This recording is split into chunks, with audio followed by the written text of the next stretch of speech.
ಈ ಜಗತ್ತೇನಿದೆ, ಈ ಜಗತ್ತಿನಲ್ಲಿ ಒಂದು ವಿಶೇಷತೆ ಕಂಡು ಬರ್ತದೆ. ಆ ವಿಶೇಷತೆ ಏನಂದ್ರೆ, ಈ ಜಗದ ಪ್ರತಿಯೊಂದು ವಸ್ತುವು ಅದಕ್ಕೊಂದು ಆರಂಭ ಇದೆ ಮತ್ತು ಅಂತ್ಯವೂ ಇದೆ.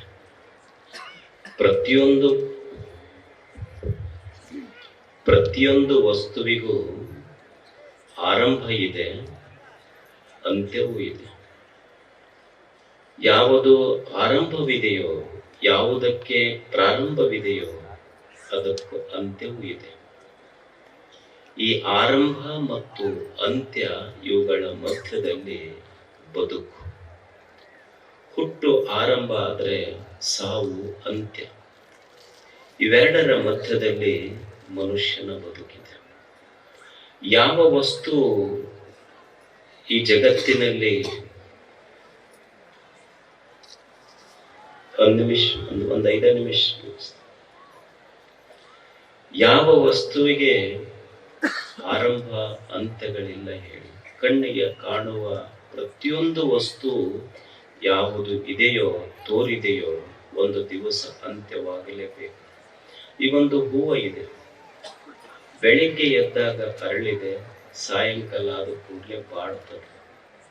ಏನು ಭಾರತದ ಹೂವು ಅಷ್ಟ ಬಾಡ್ತಾವ, ಅಮೇರಿಕದ ಹೂವು ಬಾಡಂಗಿಲ್ಲ ಅಂತೇನಿಲ್ಲ. ಭಾರತದ ಹೂವು ಬಾಡುವುದೇ, ಅಮೇರಿಕದ ಹೂವು ಬಾಡುವುದು. ಈಗ ನಮ್ಮದೊಂದು ದೇಹ ಇದೆ, ತಾಯಿಯ ಗರ್ಭದಿಂದ ಈ ಭೂಮಿಗೆ ಬಂದಿದೆ, ಮತ್ತೊಂದು ದಿವಸ ಈ ಭೂಮಿಯನ್ನ ಬಿಟ್ಟು ಹೋಗ್ತದೆ, ಅಂತ್ಯ ಆಗ್ತದೆ. ಇದು ಅದೇನಾದ್ರೂ ನಮ್ಮ ಕೈಯಲ್ಲಿದೆನಾ?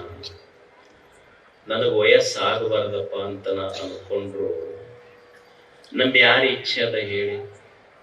ನಮ್ ತಲೆ ಕೂದಲು ಬೆಳ್ಳಗಾಗ್ಬೇಕಂತ ನಮ್ಗೆ ಯಾರಿಗಾರ ಇಚ್ಛೆ ಐತೆ? ನಾವೆಷ್ಟು ಬಣ್ಣ ಹಚ್ಕೊಂಡ ಪ್ರಯತ್ನ ಮಾಡಿದ್ರು ಅದು ಬಣ್ಣ ಅಂತೈತಿ, ನಾ ಹೋದ್ಮೇಲೆ ನಿನ್ನ ಬಣ್ಣ ಬಯಲಾಗತ್ತಂತ ಅಂತಿರ್ತೈತಿ. ಅಂದ್ರೆ ನಮ್ಮ ಕೈಯೊಳಗ ಐತೇನದು. ನನಗ ಮುಪ್ಪಾಗಬಾರದು, ತಡೆ ಹಿಡಿಬೇಕನ್ನೋದೇನಾದ್ರು ನನ್ನ ಕೈಯಲ್ಲಿದೆ. ನಾವ್ ಎಷ್ಟು ಮುಖಕ್ಕೆ ಮೇಕಪ್ ಮಾಡಿಕೊಂಡು ಹೊರಗೆ ಹೋಗ್ತೀವಿ, ನನಗೆ ಒಟ್ಟ ರಿಂಕಲ್ ಕಾಣಬಾರ್ದು ಯಾರು ಹೊರಗೆ. ನನ್ನ ಮುಖದ ಮೇಲೆ ರಿಂಕಲ್ ಕಾಣಬಾರದು, ನನಗೆ ಯಾರು ಅಂಕಲ್ ಅನ್ನಬಾರದು. ಅಂದ್ರೆ ಇನ್ನೂ ಟ್ವಿಂಕಲ್ ಟ್ವಿಂಕಲ್ ಹಾಡಬೇಕನ್ನವ. ಅಂದ್ರ ನನ್ನ ಮುಖದ ಮೇಲೆ ರಿಂಕಲ್ ಕಾಣಬಾರ ಸಾಧ್ಯ ಐತೆ. ನೀವು ಎಷ್ಟು ನೀವು ಪಾರ್ಲರ್ಗೆ ಹೋದ್ರು ಅಷ್ಟೇ, ಇನ್ನೊಂದಕ್ಕೆ ಹೋದ್ರು ಅಷ್ಟೇ, ಅದು ಬಾಡುವುದೇ ಅದು ಅಷ್ಟೆ. ಅಂದ್ರ ಅರಳಿದ ಹೂವ ಬಾಡುತ್ತೈತಿ, ಆದಿ ಅಂತ್ಯಗಳ ಮಧ್ಯದೊಳಗಿದೆ. ಹುಟ್ಟಿದ ದೇಹವು ಸಹಿತ ಒಂದು ದಿವಸ ಬಾಡಿ ಹೋಗ್ತದೆ. ಈ ಸತ್ಯ ನಮಗ್ ಗೊತ್ತಿರಬೇಕಷ್ಟೇ. ಕಾಲ ಕ್ರೀಡತಿ ಗಚ್ಚತ್ಯಾಯು ದಿನಮಪಿ ರಜನಿ ಸಾಯಂ ಪ್ರಾತಃ. ಕಾಲ ಕ್ರೀಡತಿ ಗಚ್ಚತ್ಯಾಯು. ದಿನಗಳ ಹಗ ಉರುಳಕತ್ತಾವ, ನಿಮಿಷಗಳು ಹೋಗಕತ್ತಾವ. ಕಾಲನ ಕ್ರೀಡೆಯೊಳಗ ನಮ್ಮ ಬದುಕು ಸಿಕ್ಕಿದೆ. ಈ ಕಾಲನ ಆಟಕ್ಕ ನಮ್ಮ ಆಯುಷ್ಯ ಸರಿತಾ ಇದೆ. ಇಲ್ಲಿ ಯಾವುದು ಖಾಯಮಾಗಿ ಉಳಿದಿದೆ ಹೇಳಿ? ಏನು ನನ್ನ ಹ್ಯಾಪಿ ಬರ್ತ್ಡೇ ಅಂತ ತಿಳ್ಕೊಂಡು ಬಲೂನ್ ಕಟ್ಟಿ ಸೆಲೆಬ್ರೇಷನ್ ಮಾಡ್ತಿರ್ತೀವಿ, ಹ್ಯಾಪಿ ಬರ್ತ್ಡೇ ಅಂತ.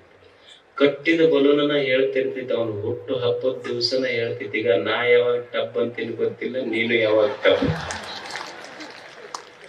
ಕಟ್ಟಿದ ಬಲೂನ ಹೇಳ್ತಿರ್ತೈತಿ, ಈಗ ನಾ ಟಬ್ ಅನ್ನೋದು ಗೊತ್ತಿಲ್ಲ, ನೀ ಟಬ್ ಅದನ್ನೋ ಗೊತ್ತಿಲ್ಲ. ಕಾಲ ಕ್ರೀಡತಿ ಗಚ್ಚತ್ಯಾಯು ತದಪಿನ ಮುಂಚತ್ಯಾಶಾವಯ. ಹೊಂಟನ ಆದ್ರೂ ಆಶಾ ಬಿಡುವುದು ಮನುಷ್ಯ. ಏನು ವಯಸ್ಸಾಗೈತಿ, ಹೀಸ್ ಆನ್ ಡೆತ್ ಬೆಡ್. ಸಾವಿನ ಹಾಸಿಗೆ ಮ್ಯಾಲ ಅಂಟು ಮಲ್ಕೊಂಡಾನ, ಇನ್ನೊಂದು ಕ್ಷಣಕ್ಕೆ ಪ್ರಾಣ ಹೋಗ್ತೈತಿ. ಮಗಳಿಗೆ ಕರೀತಾವ, ಕರೆದ ಕೈ ಮೇಲೆ ಕೈ ಹಾಕಿಸ್ಕೊಂಡು, ಈಗ ನಿನ್ನ ಮಗಳಿಗೆ ನನ್ನ ಮೊಮ್ಮಗ ಕೊಟ್ರೆ ನನ್ನ ಆತ್ಮಕ್ಕೆ ಶಾಂತಿ ಸಿಗ್ತದೆ. ಯಾವಾಗಿದೆ? ಆತ್ಮ ಹೊಂಟಾನ. ಅವ್ರ ಮನೆಯವ್ರ ಅಂತಾರ, ಮೊದಲು ನೀವು ಹೋದ್ರೆ ನಮ್ಮ ಆತ್ಮಕ್ಕೆ ಶಾಂತಿ ಸಿಗ್ತದೆ. ಮೊದಲನೇ ಜಾಗ ಖಾಲಿ ಮಾಡಿಲ್ಲ ಅಂತ ಅವ್ರಂತ. ಅಂದ್ರೆ ಹೋಗುವುದಲ್ಲ ಜೀವನ. ಕಾಲ ಕ್ರೀಡತೆ ಗಚ್ಚತ್ಯಾಯು. ಬಾಲ್ಯದೊಳಗ ಹಣ್ಣಂದು ಹೋತು, ಯೌವನದೊಳಗ ಹೆಣ್ಣಂದು ಹೋತು, ಮುಪ್ಪಿನೊಳಗ ಮಣ್ಣಂದು ಮಣ್ಣಾಗ ಹೋಗ್ಬಿಟ್ಟೈತಿ ಜೀವನ. ಅಷ್ಟೇ, ಇಷ್ಟೊಳಗ ಮುಗಿತು. ಒಂದು ಹುಡುಗ ಒಂದು ಮನಿಗ್ ಕನ್ಯಾ ನೋಡಕ್ ಹೋಗಿದ್ನು. ಕನ್ಯಾ ತೋರ್ಸಕ್ ಕುಂತಿದ್ರು. ಆ ಕನ್ಯಾದವ್ವ ವರ ನೋಡ್ಬೇಕಂತ ಬಂದು ಆ ಹುಡುಗನ್ ನೋಡಿದ ಕೂಡಲೇ ಬೇಹೋಶ್ ಆಗಿಬಿಟ್ಲ. ಅವ್ರ ಮನೆಯವ್ರು ಬಂದು ನೀರಿಗೆ ಹೊಡೆದ, ನೀರ್ ಹೊಡೆದು ಎಬ್ಬಿಸಿ, ಯಾಕೆ ಒಮ್ಮೆ ಬೇಹೋಶ್ ಆಗಿಬಿಡ್ತೀವಿ? ಇವ ನನಗೂ ನೋಡಕ್ ಬಂದಿದ್ದ, ಈಗ ಮಗಳಿಗೆ ಇವನಿಗೆ ಇನ್ನೂ ಕನ್ಯೆನ ಸಿಕ್ತಿಲ್ಲ. ಅಂದ್ರೆ ಒಂದು ಆಯುಷ್ಯ ಬರೀ ಹುಡುಕಾದಾಗ ಹೋಗ್ತೀವಿ. ಯಾವಾಗ ಜೀವನ ಕಟ್ಟಮಪ್ಪ ಇದು? ಕಟ್ಟುವುದು ಯಾವಾಗ ಜೀವನ? ಅಂದ್ರೆ ಒಂದು ಆಯುಷ್ಯ ಇದಕ್ಕೆ ಹೋದ್ರ ಜೀವನ ಕಟ್ಟುವುದು ಯಾವಾಗ? ಜೀವನದ ಮೇಲೆ ಈ ಹುಟ್ಟು ಆದಿ ಅಂತ್ಯಗಳ ಮಧ್ಯದಲ್ಲಿ ಬದುಕಿದೆಯಲ್ಲ. ಇಲ್ಲಿ ನಾವು ಬಯಸ್ದಂಗ ಎಲ್ಲ ಇಲ್ಲ. ನನಗ ಈ ವ್ಯಕ್ತಿ ಹಿಡಿಸುದಿಲ್ಲ, ಇವ ನನ್ನ ಎದುರಿಗೂ ಬರಬಾರದಂತಂದು ಕಣ್ಣು ಮುಚ್ಚಿಕೊಂಡು ನಡೆಯಕ್ಕಾಗುತ್ತೆ. ಜನ ಎಂತೆಂಥ ಶಬ್ದಗಳು ನನಗೆ ಮಾತಾಡ್ತಾರೆ, ಇವರು ಮಾತಾಡಬಾರ್ದಂತ ಕಿವಿ ಮುಚ್ಚಿಕೊಂಡು ಬದುಕಲಿಕ್ಕೆ ಆಗ್ತೈತೆ. ಕಣ್ಣು ಮುಚ್ಚಿಕೊಂಡು ಬದುಕಲಿಕ್ಕೆ ಆಗೋದಿಲ್ಲ. ನಮಗೆ ಬೇಡಾದ ವ್ಯಕ್ತಿಗಳು ನಮ್ಮ ಕಣ್ಣ ಮುಂದೆ ಬರೋವ್ರೆ. ಕಿವಿ ಮುಚ್ಚಿಕೊಂಡು ಬದುಕಲಿಕ್ಕೆ ಆಗೋದಿಲ್ಲ. ನಮ್ಮ ಬೇಡಾದ ಶಬ್ದಗಳು ನಮ್ಮ ಕಿವಿಗಳಲ್ಲಿ ಬೀಳುವುದಿಲ್ಲ. ಹಾಗಾದ್ರೆ ಇಲ್ಲಿ ಬದುಕುವುದೇ ಹಾಗೆ ಹೇಳಿ? ಈ ವ್ಯಕ್ತಿ ಕಂಡು ನನಗೆ ಇಷ್ಟ ಆಗೋದಿಲ್ಲ, ಆದ್ರೂ ದಿವಸ ಇವನ ಮುಖಾನ ನೋಡಬೇಕು ನಾನು. ಈ ವ್ಯಕ್ತಿಯ ಶಬ್ದಗಳು ನನ್ನ ಕಿವಿಯೊಳಗೆ ಬಿದ್ದರೆ ನನಗೆ ಇಷ್ಟ ಆಗೋದಿಲ್ಲ, ಆದ್ರೂ ಕೇಳಬೇಕಲ್ಲ, ಕಿವಿ ಮುಚ್ಚಿಕೊಂಡು ಇರ್ಲಿಕ್ಕೆ ಆಗ್ತೈತೆ. ಈ ದೇಶದ ಋಷಿಗಳು ಒಂದು ಸುಂದರ ಸಂಶೋಧನೆ ಮಾಡಿದ್ರು. ಹೆಂಗ ಬದುಕೋದು, ಬದುಕನ್ನ ಕಟ್ಟುವುದು ಹೆಂಗ? ಕಲಿಲಸ್ಯ ಮಧ್ಯೆ ಅನಾದ್ಯನಂತ ರೂಪ, ವಿಶ್ವಸ್ಯ ದೃಷ್ಟಾರಮನಂತ ರೂಪ. ಕಲಿಲಸ್ಯ ಮಧ್ಯೆ ಅನಾದ್ಯನಂತಂ, ವಿಶ್ವಸ್ಯ ದೃಷ್ಟಾರಮನಂತ ರೂಪ. ಈ ಜಗತ್ತಂದ ಮೇಲೆ ಇಲ್ಲಿ ತಿಪ್ಪಿಯೂ ಇರ್ತೈತಿ, ಹೂವನೂ ಇರ್ತೈತಿ. ಈ ಕೊಪ್ಪಳ, ನೀವು ಈ ಊರಿಗೆ ಬರ್ಬೇಕಾದ್ರೆ ಊರ ಮುಂದೆ ನಿಮ್ಗೆ ತಿಪ್ಪಿನೂ ಕಾಣತೈತಿ, ಹೂವನೂ ಕಾಣತೈತಿ. ಈ ಊರು ಬಿಟ್ಟು ಹೋಗುವಾಗ ಈ ಊರಿನ ತಿಪ್ಪಿ ಪ್ರಚಾರ ಮಾಡಬಾರದು, ಈ ಊರಿನ ಹೂವ ಪ್ರಚಾರ ಮಾಡ್ಕೊಂತ ಹೋಗ್ಬೇಕು ಮನುಷ್ಯ. ಕಲಿಲಸ್ಯ ಮಧ್ಯ ಅನಾದ್ಯನಂತ. ಒಂದಿಷ್ಟು ರಾಡಿ ಇರುವುದೇ ಜಗತ್ತಂದ ಮೇಲೆ. ಇದ್ರೊಳಗ ಮಾಡೋದು ಹೆಂಗಂದ್ರೆ, ಈಗ ತುಂಗಭದ್ರಾ ನದಿ ಇರ್ತೈತಿ. ತುಂಗಭದ್ರಾ ನದಿ ಮಳೆಗಾಲದೊಳಗೆ ಹರಿತೈತಲ್ಲ, ರಾಡಿ ತುಂಬಿ ಬರ್ತೈತಿ. ಈ ತುಂಗಭದ್ರಾ ನದಿಯೊಳಗ ರಾಡಿ ನೀರು ಬಂದೈತೆ ಅಂತ ತಿಳ್ಕೊಂಡು ಇಡೀ ಈ ತುಂಗಭದ್ರಾ ನದಿಗೆ ಫಿಲ್ಟರ್ ಮಾಡಕ್ಕಾಗತ್ತೆ? ತುಂಗಭದ್ರಾ ನದಿ ತುಂಬಾ ರಾಡಿ ಐತಿ ಅಂತ ತಿಳ್ಕೊಂಡು ತುಂಗಭದ್ರಾ ನದಿ ಫಿಲ್ಟರ್ ಮಾಡಕ್ ಆಗುದಿಲ್ಲ. ನನಗೆ ಎಷ್ಟು ಬೇಕೋ ಅಷ್ಟು ಕಾಶಿ ಆರಿಸಿ ಸೋಸಿ ಕುಡ್ಕೊಂಡ್ರೆ ಸಾಕು, ನನ್ನ ಆರೋಗ್ಯವಾಗಿರುತ್ತೆ. ನಾನು ಅಷ್ಟು ಅದನ್ನು ಕಲಿಯೋದು. ಏನ್ ಜಾಲಿ ಗಿಡ ಮುಳ್ಳು ಚುಚ್ಚತೈತಿ, ಕೆಟ್ಟೈತೆ ಅಂತ ತಿಳ್ಕೊಂಡು ಕೊಡ್ಲಿ ತಗೊಂಡು ಎಲ್ಲೆಲ್ಲಿ ಜಾಲಿ ಬೆಳೆದೈತಿ ಅಲ್ಲೆಲ್ಲಿ ಹೋಗಿ ಕಡ್ಕೊಂತ ಹೋದ್ರ ಜೀವನ ನಿಲ್ತೈತೇನೆ ಹೇಳಿ? ನಾವು ಮಾಡಬೇಕಾದದ್ದು ಏನು ಈ ಜಗತ್ತಿನಲ್ಲಿ ಅಂದ್ರೆ, ಎಲ್ಲೆಲ್ಲಿ ಜಾಲಿ ಐತಿ ಅಲ್ಲೆಲ್ಲಿ ಕಡ್ಕೊಂತ ಹೋಗೋದಲ್ಲ. ನನ್ನ ದಾರಿಯೊಳಗೆ ಎಷ್ಟು ಮುಳ್ಳೈತಿ ಅದನ್ನ ತೆಗೆದು ಬದುಕುವುದನ್ನ ಕಲಿಬೇಕು. ಇದು ಜೀವನದ ಸಾರ್ಥಕತೆ. ಕತ್ತಲೆ ಇದೆ. ಕತ್ತಲೆಯನ್ನು ನಾವು ಎಷ್ಟು ಬೈದರೆ ಕತ್ತಲೆ ಹೋಗ್ತದೆ ಹೇಳಿ? ಕತ್ತಲೆಯನ್ನ ಬೈಯುವುದರಿಂದ ಕತ್ತಲೆ ಹೋಗ್ತದೆ, ಕತ್ತಲೆಯನ್ನ ಬಡಿಯುವುದರಿಂದ ಕತ್ತಲೆ ಹೋಗ್ತದೆ. ನೀವು ಕತ್ತಲೆಯನ್ನು ಒಂದು ಕೋಣೆಯಲ್ಲಿ ಹಾಕಿಡ್ರಿ, ಕತ್ತಲೆ ಹೋಗ್ತದೆ. ಕತ್ತಲೆ ಹೋಗಬೇಕಾದ್ರೆ ಏನು ಮಾಡಬೇಕು? Darkness does not exist. ಕತ್ತಲೆ ಅಂದ್ರೆ ಏನಲ್ಲ, ಅದು ಬೆಳಕಿನ ಅಭಾವ ಅಷ್ಟೇ. ಕತ್ತಲೆಯನ್ನ ಬೈದ್ರು ಹೋಗೋದಿಲ್ಲ, ಕತ್ತಲೆಯನ್ನ ಬಡದ್ರು ಹೋಗೋದಿಲ್ಲ, ಕತ್ತಲೆಯನ್ನ ಕೋಣೆಯಲ್ಲಿ ಹಾಕಿ ಇಡ್ಲಿಕ್ಕಾಗೋದಿಲ್ಲ. ಕತ್ತಲೆಯನ್ನ ಬೈಯುವುದಕ್ಕಿಂತ ಕತ್ತಲೆ ಹೋಗಬೇಕಾಗಿದ್ರೆ ಏನೂ ಮಾಡಬೇಕಾಗಿಲ್ಲ, ಸುಮ್ಮನೆ ಒಂದು ದೀಪ ಹಚ್ಚು, ಬೆಳಕಿತ್ತು ಅಂದ್ರೆ ಕತ್ತಲೆ ತಾನೇ ಹೋಗ್ತದಷ್ಟೆ. Instead of cursing the darkness, just light ಇಲ್ಲ, ಸುಮ್ಮನೆ ದೀಪ ಹಚ್ಚುವಂತ ಹೋಗೋದಷ್ಟೆ. ಅಂದರೆ ಕೆಟ್ಟದರ ಮಧ್ಯದೊಳಗೆ ಒಂದಿಷ್ಟು ಸತ್ಯವನ್ನ, ದಿವ್ಯತೆಯನ್ನ, ಒಳ್ಳೆಯದನ್ನ ಕಾಣುವ ಕಣ್ಣ ನಮಗ್ ಬೇಕಾಗ್ತದೆ. ಕಲಿಲಸ್ಯ ಮತ್ತೆ ಇದು ಜಗತ್ತಂದ್ರೆ ಒಂದಿಷ್ಟು ಕೆಟ್ಟದ್ದು, ಕೆಟ್ಟ ಶಬ್ದಗಳು, ಕೆಟ್ಟ ವ್ಯಕ್ತಿಗಳು ನಮ್ಮ ಮಧ್ಯದೊಳಗೆ ಇದ್ದಾಗೂ ಸಹಿತ ಒಳ್ಳೆಯದನ್ನ ಕಲಿಬೇಕಷ್ಟೆ. ಸಾಕ್ರೆಟಿಸ್ ಅಂತಿದ್ದ, ಸಾಕ್ರೆಟಿಸ್. ಅವನಿಗೆ ಯುವಕರಿಗೆ ದಾರಿ ತಪ್ಪಿಸ್ತಾನಂತ ತಿಳ್ಕೊಂಡು ಅವನಿಗೆ ವಿಷ ಕೊಟ್ಟರು, hemlock. It was a slow poison. ಸಾವಕಾಶವಾಗಿ ಸಾವು ಬರ್ತಿತ್ತು ಅದಕ್ಕೆ. ಅವನಿಗೆ ಗೊತ್ತಿತ್ತು ನನಗೆ ಸಾವು ನಿಶ್ಚಯ ಆಗೈತೆ ಅಂತ ತಿಳ್ಕೊಂಡು, ಆದ್ರೆ ಅವನ ಶಿಷ್ಯರೆಲ್ಲ ಅಳುತ್ತಿದ್ರು. ಇವ ನಕ್ಕೊಂತಿದ್ದ, ಸಾಕ್ರೆಟಿಸ್, ತತ್ವಜ್ಞಾನಿ, ದೊಡ್ಡ ಜ್ಞಾನಿ ಮನುಷ್ಯ. ಅವಾಗ ಶಿಷ್ಯರಿಗೆ ಕೇಳ್ತಾರೆ ಸಾಕ್ರೆಟಿಸ್ನಿಗಲ್ಲ, ನಿಮಗೆ ಸಾವು ಬರ್ತೈತಂತ ಗೊತ್ತಿದ್ದು ನಮಗ ದುಃಖ ಆಗೈತಿ, ನೀವ್ ಯಾಕಂದ್ರೆ ಅಗಲಿ ಹೋಗ್ತೀರಿ, ನೀವು ನೋಡೋದು ನಗಾಕತ್ತೀರಲ್ಲ ಅಂತ. ನೀವ್ಯಾಕೆ ನಗಾಕತ್ತೀರಿ ಅಂತ ಕೇಳಿದಾಗ ಸಾಕ್ರೆಟಿಸ್ ಅಂತ, ನಾನು ಜೀವನವನ್ನ ಅತ್ಯಂತ ಸುಂದರವಾಗಿ ಅನುಭವಿಸಿದ್ದೇನೆ. ಇವತ್ತು ನಾ ಯಾಕೆ ನಗಾಕತ್ತೇನೆ ಅಂದ್ರ, today I am going to understand death when I am alive. ನನಗೆ ಯಾಕೆ ಅಷ್ಟು ಅತ್ಯಂತ ಸಾವು ಗೊತ್ತಿದ್ರು ನನಗೆ ಸಂತೋಷವಾಗಿ ಯಾಕಿದ್ದೀನಿ ಅಂದ್ರ, ನಾ ಜೀವಂತಿದ್ದಾಗ ಸಾವು ಅಂದ್ರೆ ಏನಂತ ತಿಳ್ಕೊಳ್ಳುವ ಪ್ರಯತ್ನ ನನ್ನ ಜೀವನದೊಳಗೆ ನಡೆದೈತಲ್ಲ, ಅದಕ್ಕೆ ನಾ ಖುಷಿಯಾಗಿದ್ದೀನಿ. ಅಂದ್ರೆ ಸಾವಿನ ಮಧ್ಯದೊಳಗೂ ಇಷ್ಟು ಉತ್ಸಾಹದ ಬದುಕು. ನಮಗೆ ಯಾರೊಬ್ಬರು ಪ್ರಳಯ, ನೋವು, ಚಳಿ, ಜ್ವರ ಬಂದಿರ್ತಾವ, ನಮಗೆ ಸಾವಿನ ಎದುರಿನಲ್ಲಿಯೂ ಸಹಿತ ಸಂತೋಷದ ಬದುಕನ್ನು ಕಟ್ಟುವ ಬಗೆ ಎಷ್ಟು ಅದ್ಭುತ ಇತ್ತು. ಒಂದು ದಾರಿ ಇತ್ತು, ಆ ದಾರಿಯೊಳಗೊಂದು ಸಣ್ಣ ಸಸಿ ಬೆಳೆದಿತ್ತು. ಒಬ್ಬ ಮನುಷ್ಯ ಆ ಸಸಿಯನ್ನು ತುಳಿದು ಹೋಗಿ ಒಂದು 15 ದಿವಸ ಆದ್ಮೇಲೆ ಅದ ದಾರಿ ಹಿಡ್ಕೊಂಡು ಬರ್ತಿದ್ದ. ಯಾವ ಸಸಿಯನ್ನು ಮನುಷ್ಯ ತುಳಿದಿದ್ನಲ್ಲ, ಆ ಸಸಿ ಸ್ವಲ್ಪ ಎತ್ತರ ಬೆಳೆದು ಅದರ ಒಂದು ಹೂವು ಬಂದಿತ್ತು. ಆ ಹೂವ ಸಸಿ ಮನುಷ್ಯನಿಗೆ ಹೇಳ್ತೈತಿ, ಈಗ ನನ್ನೊಳಗೊಂದು ಹೂವು ಐತಿ ನೋಡಿ, ತಗೊಂಡು ಹೋಗು. ನಿನ್ನ ಮನೆಯ ಜಗಲಿಯ ಮೇಲಿಟ್ಟು ನಿನ್ನ ಮನೆ ಸುಗಂಧಿತ ಆಗ್ತೈತಿ.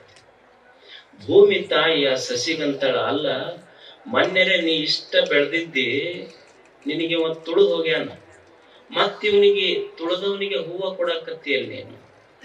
ಅವಾಗ ಸಸಿ ಅಂತೈತಿ, ಇಲ್ಲ, ಯಾರು ಬೆಳಿತಾರ ಬೆಳೆದವ್ರನ್ನೆಲ್ಲ ತುಳಿಯದ ಮನುಷ್ಯರ ಚಾಳಿ, ಇದೇನು ಹೊಸದಲ್ಲ. ಅವ್ರು ಯಾರು ಬೆಳಿತಾರ ಬೆಳೆದವ್ರನ್ನೆಲ್ಲ ತುಳಿಯದವ್ರದ್ದು ಚಾಳಿ, ಇದು ಹಳೇದಿತ್ತು.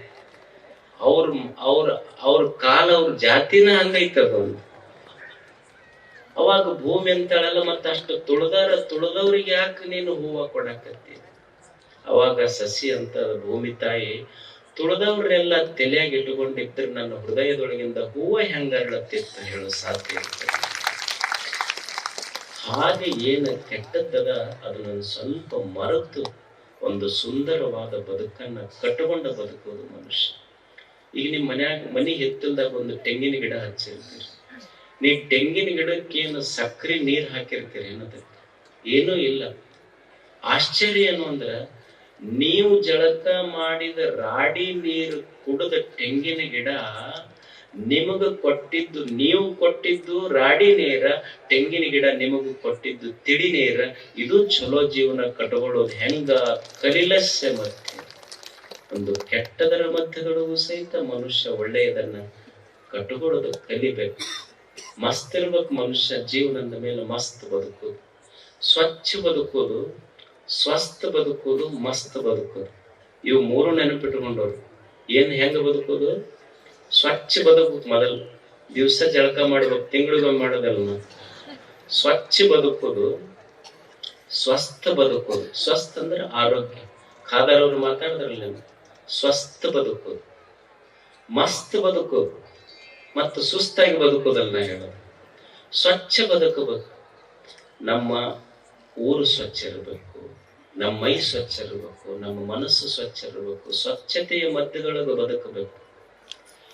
ನೀವೆಲ್ಲ ಜಾತ್ರಿ ಪೇಪರ್ ಹಾಳಿ ಎಲ್ಲ ಒಗದ್ ಹೋಗಿರ್ತೀರಿ. ನೀವು ಬೆಳಿಗ್ಗೆ ಎದ್ದು ಕೂಡಲೇ ನೋಡ್ರಿ 6:30 ಬಂದ್ರೆ ನಿಮ್ಮ ಮನೆ ಇರೋದಿಲ್ಲ, ಅಷ್ಟು ಇಡೀ ಗ್ರೌಂಡ್ ಸ್ವಚ್ಛ ಇರ್ತೈತಿ. ಇದು ಸ್ವಚ್ಛ ಜಾತ್ರಾ.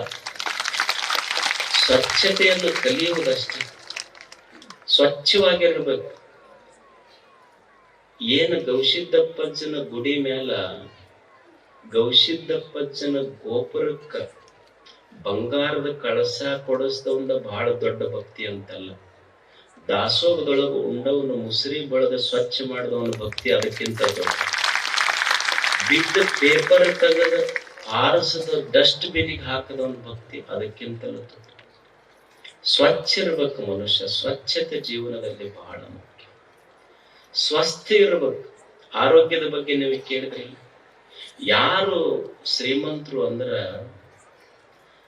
10 ಸಕ್ರಿ ಕಾರ್ಖಾನೆ ಹಾಕ್ಯಾನ, ಅಧ್ಯಕ್ಷದನ.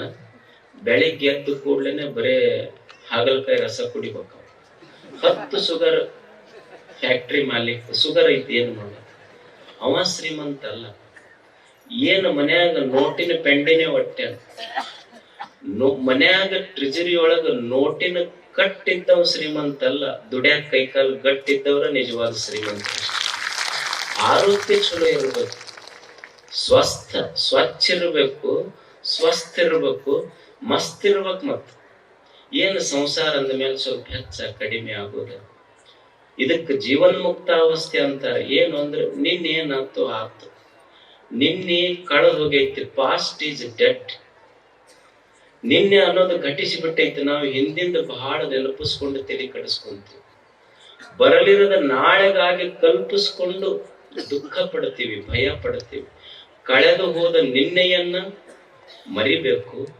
ಬರದೇ ಇರುವ ನಾಳೆಗಾಗಿ ಭಯ ಪಡಬಾರದು. ದೇವ್ರು ಏನ್ ಈ ಕ್ಷಣ ಕೊಟ್ಟನ, ಈ ಕ್ಷಣ ಚಂದ ಕೊಟ್ಟನ, 2 ಮಾತು ಕೇಳೋದು, ಜಾತ್ರೆ ನೋಡೋದು, ಮಸ್ತ್ ಉಂಡು ಮಸ್ತ್ ಮನೆಗೆ ಹೋಗ್ಬಿಡೋದು. ಮಸ್ತ್ ಇರ್ಬೇಕು ಮನುಷ್ಯ. ಈಗ ಒಬ್ಬ ರೈತ ಅದಾನ, ಹೆಂಗ ದುಡಿಬೇಕು ಹೊಲ್ದಾಗ ಅಂದ್ರ ಭೂಮಿ ತಾಯಿ ಅಂತಿರ್ಬೇಕೇನಪ್ಪ, ಎಷ್ಟು ದುಡಿತೀನಿ, ನಾನಾ ದಣದೀನಿ, ನೀನ ವಿಶ್ರಾಂತಿ ತಗೋ ಹೋಗಂತ ಭೂಮಿ ತಾಯಿ ಅಂತಿರ್ಬೇಕು. ಹಂಗ ಮಸ್ತ್ ದುಡಿಯೋದು ಹೊಲ್ದಾಗ ಅಷ್ಟೆ. ಮಸ್ತ್ ಉಣ್ಣೋದು, ಮಸ್ತ್ ನಿದ್ದೆ ಮಾಡೋದು, ಮಸ್ತ್ ವ್ಯವಹಾರ ಮಾಡೋದು, ಮಸ್ತ್ ಇರ್ಬೇಕು, ಶಿಸ್ತಿರ್ಬೇಕು, ಸುಸ್ತಿರ್ಬಾರ್ದು ಅಷ್ಟೆ. ಇದನ್ನ ಕಲಿಯೋದು ಮನುಷ್ಯ ಜೀವ. ಒಂದ್ ಸಂಸಾರ ಅಂದ ಮೇಲೆ ಒಂದ್ ಸ್ವಲ್ಪ ಹೆಚ್ಚು ಕಡಿಮೆ ಪ್ರಪಂಚ ಇರುವುದಲ್ಲ. ಏನು ಮನಿ ಜಗಳ ತಂದು ಬಜಾರಕ್ಕೆ ನಿಂತರೆ ಹೆಂಗ್ ನಡೀತೈತಿ ಹೇಳಿ. ಮೊದಲು ಹೊಸದಾಗಿ ಈ ಕನ್ಯಾ ಫಿಕ್ಸ್ ಆಗಿರ್ತೈತಿ ನೋಡ್ರಿ, ಫಿಕ್ಸ್ ಆಗಿರ್ತಿ. ಇವ ಫೋನ್ ಹಚ್ತಿದ್ ನಾನು, ಆಕಿ ಒಟ್ಟ ಫೋನ್ ಎತ್ತಿದ್ದಿಲ್ಲ.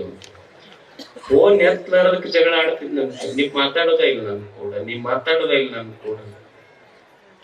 ಆಮೇಲೆ 1 ವರ್ಷ ಆತು ಮದುವೆಯಾಗಿ. ಆಗ ಕೂಡಲೇ ಅಲ್ಲಿ ಹೆಂಡತಿ ಹಿಂದೆ ಕುಂದಿಸ್ಕೊಂಡು ಹೊಂಟಿದ್ದ ಹಂಪ್ಸಿಗೆ ಹೆಗರಿ ಬಿದ್ಲಕ್ಕಿ. ಇವನ ಬೀಳ್ಸುದ್ನೇ ಅದು ಬಿತ್ತದ. ಬಿದ್ದು ಕೂಡಲೇ ದವಾಖಾನೆ ತಗೊಂಡು ಹೋದ. ಡಾಕ್ಟರ್ ಹೇಳ್ದ, ಇಲ್ಲಪ್ಪ ಹಂಪ್ಸಿನ ಮೇಲೆ ಬಿದ್ದಾಳ, ತುಟಿಗೆ ಗಾಯ ಆಗೈತಿ, ಮ್ಯಾಲಿನ ತುಟಿಗೆ ಗಾಯ ಆಗೈತಿ. ಸರ್ ಏನ್ ಮಾಡುದು? ಇಲ್ಲ, ಅದು ಮ್ಯಾಲಿನ ತುಟಿ ಹರಿದೈತಿ, ಹೊಲಿಗೆ ಹಾಕ್ಬೇಕಾಗ. ಸರ್ ಕೈ ಮುಗಿತಿ, ನಿಮ್ಗೆ 2 ಕೂಡಿಸಿ ಹೊಲ್ಬಿಟ್ರ. ಹೊಲೆಯವ್ರು ಹೊಲಿತೀರಿ, 2 ಕೂಡಿಸಿ ಹೊಲ್ಬಿಟ್ರ. ಹಿಂಗಾದ್ರೆ ಹೆಂಗ ಸಂಸಾರ?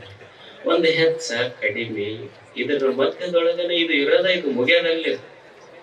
ಬಹಳ ಮಂದಿ ಬರ್ತಿರ್ತಾರೆ, ಅಪ್ಪ ಇದ್ರ ಕಾಲಾಗ ಸಾಕಾಗೈತಿ. ಯಾವಾಗ 60 ವರ್ಷಕ್ಕೆ ಇಷ್ಟು ದಿವ್ಸ ತಿಳಿಲಿಲ್ಲ ನೀನು, ಉಳ್ದಾಗ ಎಷ್ಟು ದಿವ್ಸ ಈಗ ನೀನು ತಿದ್ದಿರೆ ಏನು ಮಾಡವ? ತಿದ್ದಕ್ ಹೋದ್ರ ಆಗೋದ?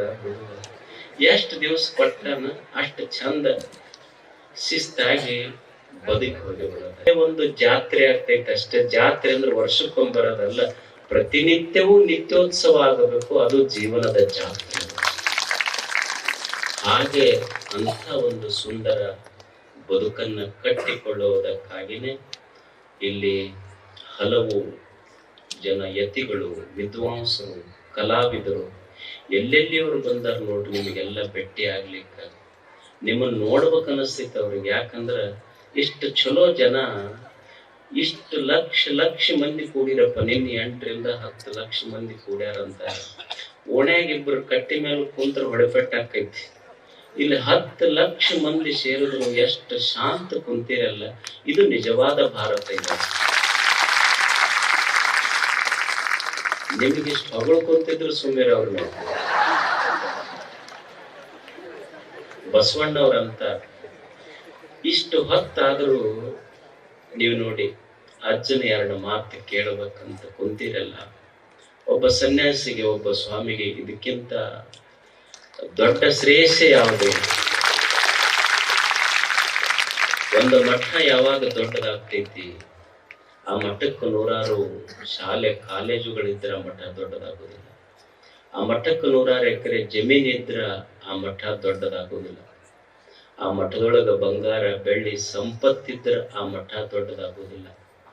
ಮಠದ ಸ್ವಾಮೀಜಿ ಯಾವಾಗ ದೊಡ್ಡವರಾಗ್ತಾರಂದ್ರ ನಿಮ್ಮಂಥ ಭಕ್ತರು ನನ್ನಂಥ ಒಬ್ಬ ಸಣ್ಣ ಮನುಷ್ಯನಿಗೆ ನಿಮ್ಮ ಹೃದಯದೊಳಗೆ ಜಾಗ ಕೊಟ್ಟಿರಲ್ಲ.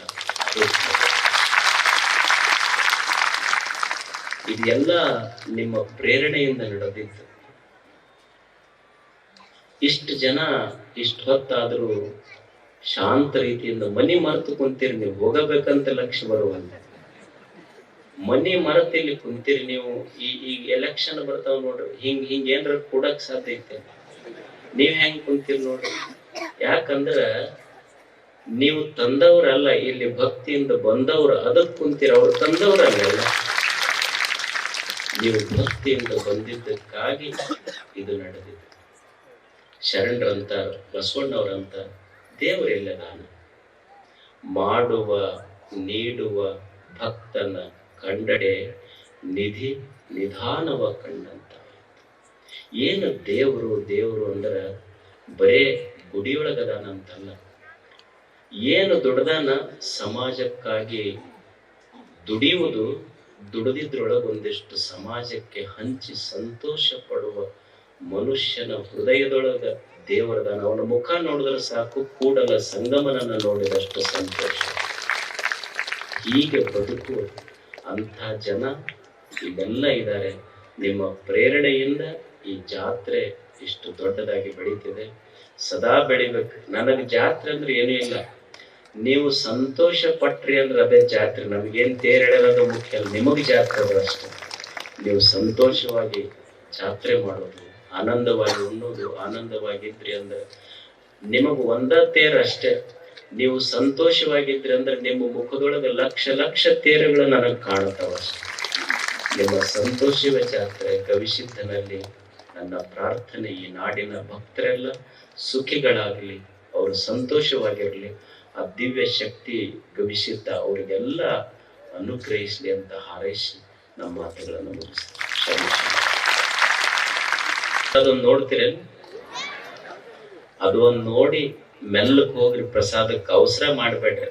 ಎಲ್ಲ ಅಲ್ಲಿ ರೆಡಿ ಮಾಡಿ ಇಟ್ಟಾರ. ನಾ ಎಲ್ಲ ಇನ್ಫಾರ್ಮೇಶನ್ ತೊಗೊಂಡಕ್ ಕುಂತಿರ್ತೀನಿ ನಿಮ್ ಸಲುವಾಗಿ. ನೀವು ಒಟ್ಟ ಚಿಂತೆ ಮಾಡಕ ಹೋಗ್ಬೇಡ್ರಿ. ಅದ್ರ ಬಗ್ಗೆ ಎಲ್ಲ ಐತಿ, ನಾನು ಬರ್ತೀನಿ. ಸಮಾಧಾನದಿಂದ ಅವಸರ ಮಾಡ್ಬೇಡ್ರಿ. ಅಲ್ಲಿ ಲೈನ್ ಪ್ರಕಾರ ಹೋಗ್ಬೇಕು. ನಿಮ್ ಮದ್ದು ಸುಡೋದು ಮುಗಿದ ಮೇಲೆ ಸಾವಕಾಶವಾಗಿ ಹೋಗಿ ಪ್ರಸಾದ ತೊಗೊಂಡು ಒಂದ್ ನಿಮಿಷಕ್ಕೆ. ದಯವಿಟ್ಟು ಇನ್ನೊಂದು ಪ್ರಾರ್ಥನೆ ಏನು ಅಂದ್ರ, ರಾತ್ರಿ ಹೋಗ್ತಿರ್ತೀವಿ, ಸಮಾಧಾನದಿಂದ ಸಾವಕಾಶವಾಗಿ ತಾವೆಲ್ಲ ಹೋಗ್ಬೇಕು. ಇದು ಪ್ರಾರ್ಥನೆ. ಕ್ಷಮಿಸೋಣ.